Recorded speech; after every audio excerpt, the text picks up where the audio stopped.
Not sure what to cook up for your holiday celebration? This year we made a fully vegan feast of flavor, and this wonderful roast was the star.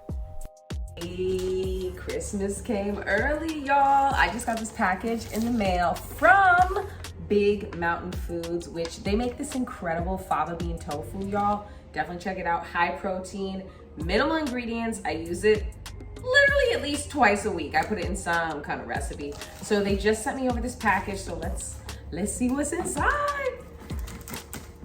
Ooh, I love that they like put the love in there too. They really like, you know what? I know her birthday coming up, so I'm gonna package it right. This was love put into this. Oh, and there's a sprig of rosemary, which is giving me hints. Ooh, it's fresh rosemary. Whoa, that smells really good. A little orange, a little cinnamon stick. Make some tea with that. Okay. I love opening packages, y'all. Let's see. Oh, snap. Oh, plant. I see the word plant.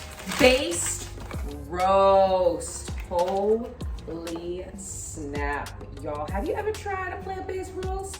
This will be my first time ever trying this or making anything like this. I've just never really tried it before. I know other companies have made them before, but this one, y'all, is free from soy and gluten. So check it out. I'm gonna get cooking with this very soon. And I think the rosemary is gonna make a nice little garnish to really level this all up. So y'all stay tuned for that. Your girl gonna get cooking this holiday. To bake it up, I drizzled over some plant-based maple butter sauce and garnished it with a few sage leaves. Along with the chopped veggies, bake it for an hour, periodically adding on more maple butter sauce, and your plant-based roast will be ready to glow.